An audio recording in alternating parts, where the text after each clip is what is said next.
How's it going, everybody? So today we are going to learn to make this. A simple shooting system where I can place a shot wherever I'm looking, and if I hold down shooting, it will get less and less accurate, and if I start shooting again, or if I pace my shots, you have perfect accuracy, and then you can do a rifle shot and get less accurate. I'm making this tutorial because there's a lot of good shooting tutorials on Unity, but a lot of them haven't been modernized, so this is going to be a 2018 version of a lot of the older ones, and this is just putting all I've learned together into a pretty good shooting system. At least I want to call it pretty good. You can judge by the end of this. So we are going to start with a completely blank slate of Unity. Let's first start adding some stuff. We're going to add a plane so we have something to move on. Let's just scale that to 5 on both edges, and then we are going to delete our main camera, and we are going to import the characters package. Import that. Alright, if you see me looking over to my other monitor, by the way, it's because I have a lot of stuff there just for notes, so don't be worried by that or anything if I just stare off. So we are going to go into the characters folder, grab the first person prefab and slap that down. This just gives us a playable character. If you didn't know, we can now move around and interact with our world. So now we are going to make his gun. So the camera on the first person player is facing that way, so we want to put the gun on that side of him. Let us create a cube. Alright. Bring up our game so we can see where the cube is in our game. Now we are going to size it to look something like a gun. Let's extend that. And we can add it to him. And there, our player's now got his little gun at the bottom. So we want that on the camera so it moves with it. And now we are going to get into the fun part, the scripting. So this is going to be quite a bit for one video. I don't know if I'll get it all in this. If I don't, check out part 2, but we're going to get as far as we can. So let's just name this shooting. You can name it whatever you want. That doesn't matter. Just make sure you use the reference later for the script that you name it. So our shooting script is empty. Now we are going to start adding our parameters. We want a public float for damage. We want actually we can just stack these together. We want a public float for range. Another public float. There's going to be 5 public floats. We want our maximum bullet spread.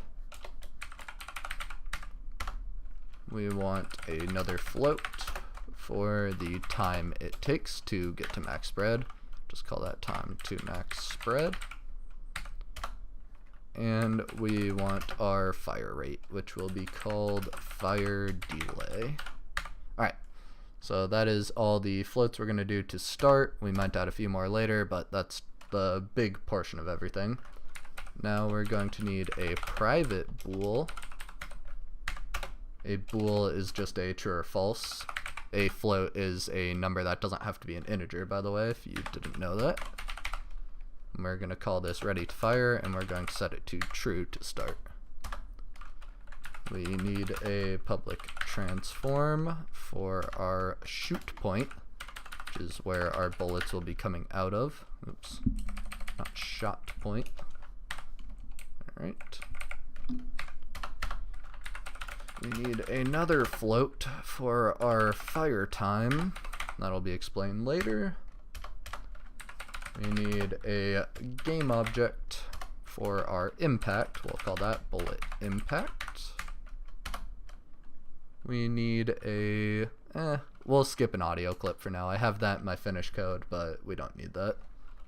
Public float for our, for cooldown timer. A public float for our sprint, nope, don't want to capitalize that, sprint timer. I'll explain these when we actually get to them as well. Public int for our ammo, and one more public int for our magazine. Alright, so that is all our parameters. Not too bad for how much we're going to be using. Okay, our start, we actually don't need anything in start for now, but we'll leave it in case we want something later. Alright, now we are going to move on to our first big chunk of code in the update function, and we are going to mess with our sprint timer to start. So let's say if our input get key is left shift, as well as input get key is our fire 1, which fire 1 just means left mouse button. Alright. If that is true, then we want our sprint timer to increase by 1. And this is run every frame, which is 60 times a second in this case. So keep that in mind. Else if our, how did that happen? Else if input get key is equal to only left shift, then we want our sprint timer, oh come on, then we want our sprint timer to reset to 0. Simple enough. I'll explain these when we're actually in the game and I can show what this means. So then, if our sprint timer is greater than 5, we want our input check if input get key, or get button, sorry. Oh, as well as, sorry, I made a slight mistake up here now that I see that. This is also button. Alright. If our get button is equal to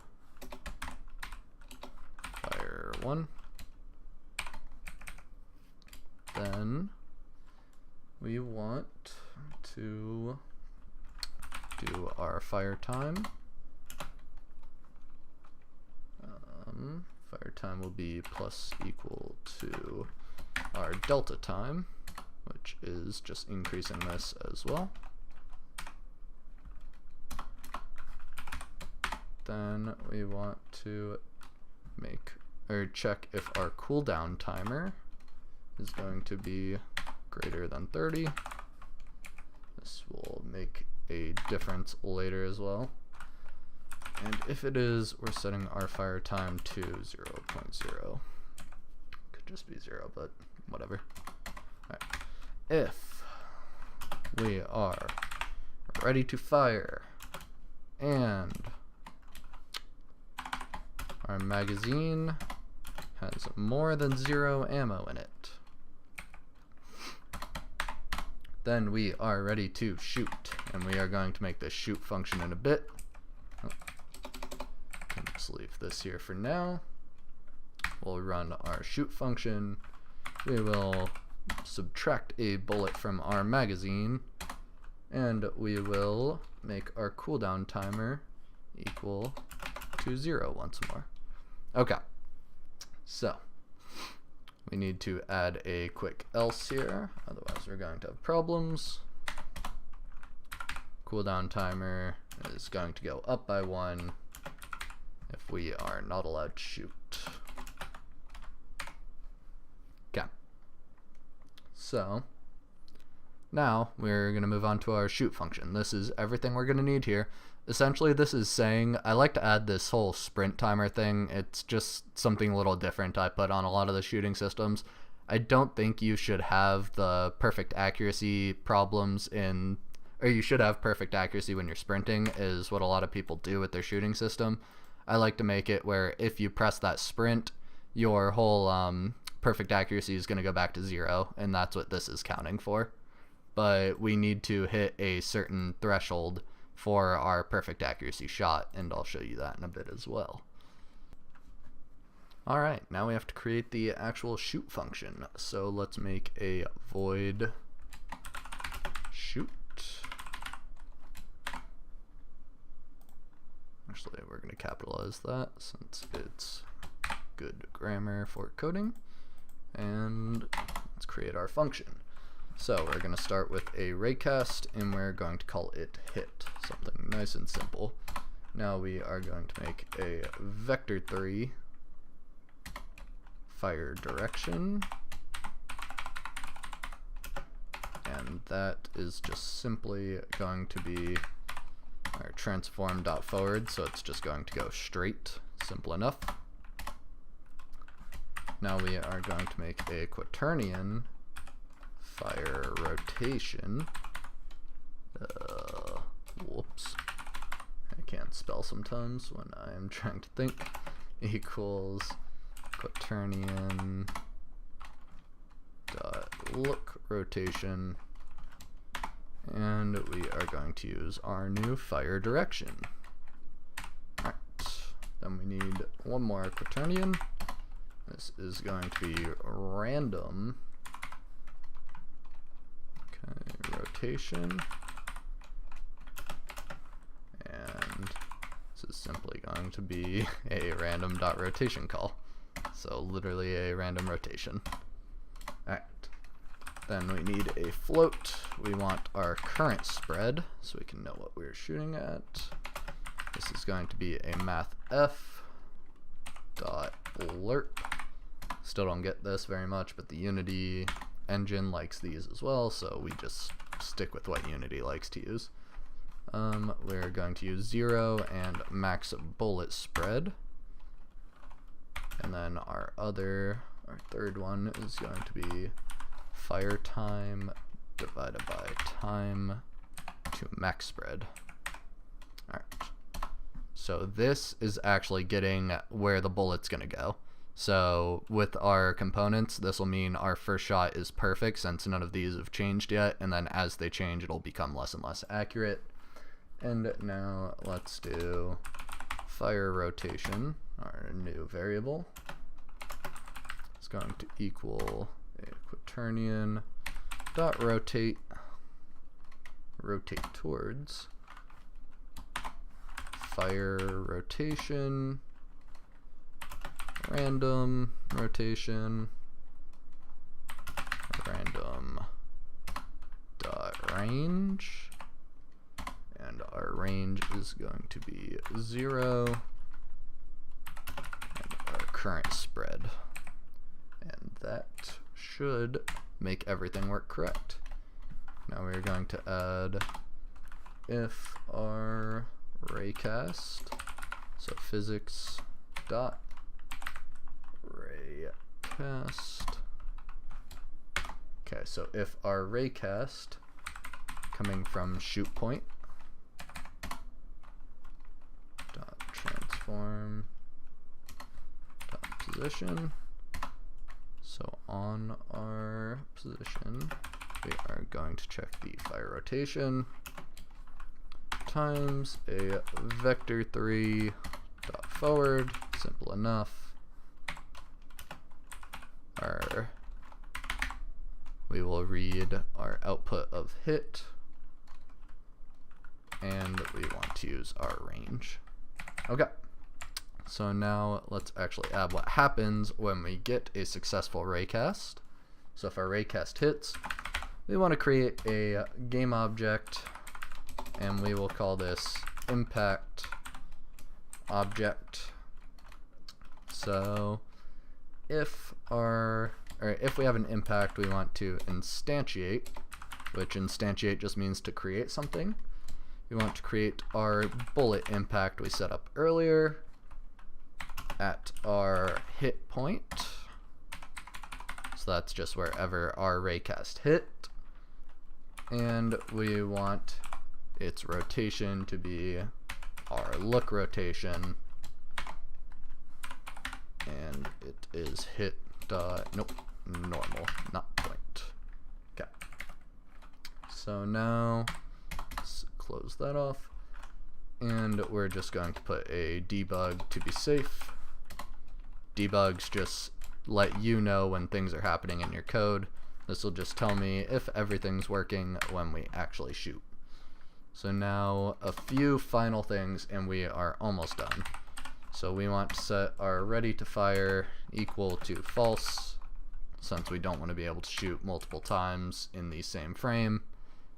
And we are going to make another tiny function, void set, actually let's capitalize that, set ready to fire, and this is simply going to turn ready to fire to true.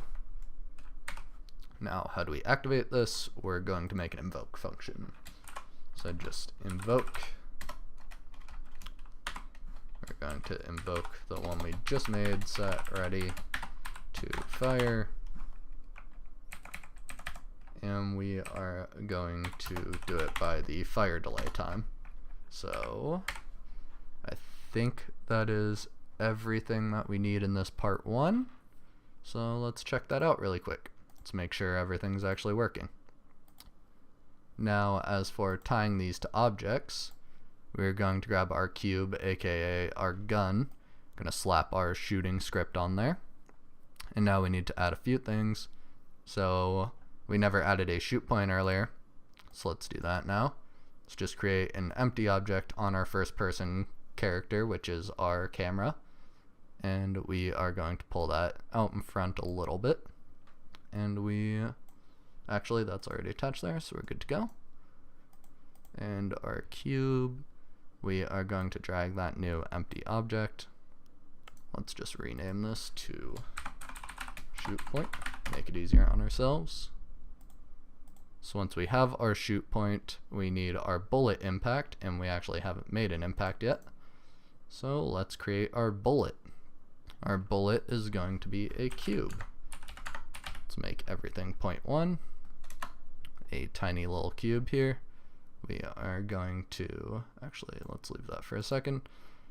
Let's create a new material and change this to be a different color so we can see where our bullets hit.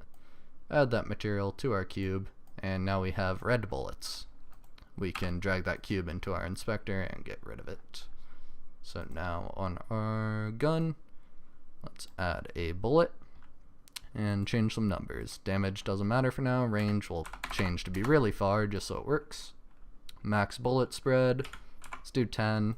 It's gonna take 2 seconds to get to our max bullet spread. Fire delay, our fire rate will be 1/10 of a second, or 1/6 of a second, sorry. Everything else should be good to go. Let's make something we can shoot at. So let's create another cube, and let's make this one a bit of a big boy. So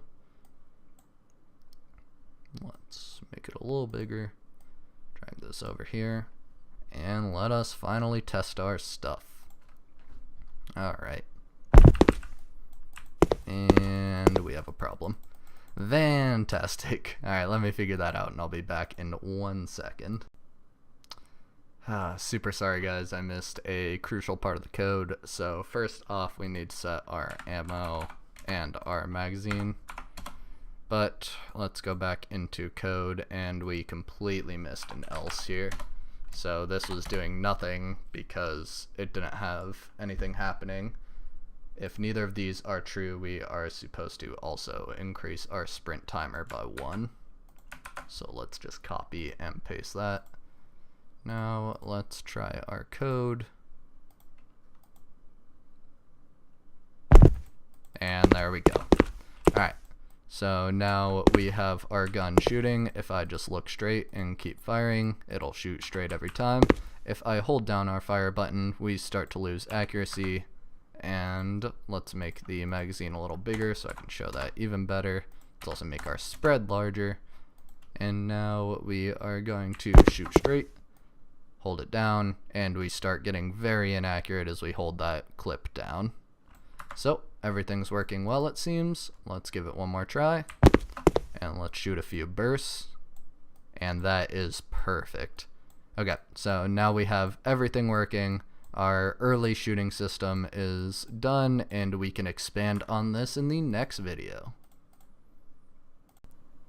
Thank you so much for watching this video, guys. If you enjoyed, please remember to like or subscribe, and if you really enjoyed, tell a friend about it or someone you know and see if they would like this kind of content too. Have a wonderful rest of your day, and check out the rest of my channel for more game development.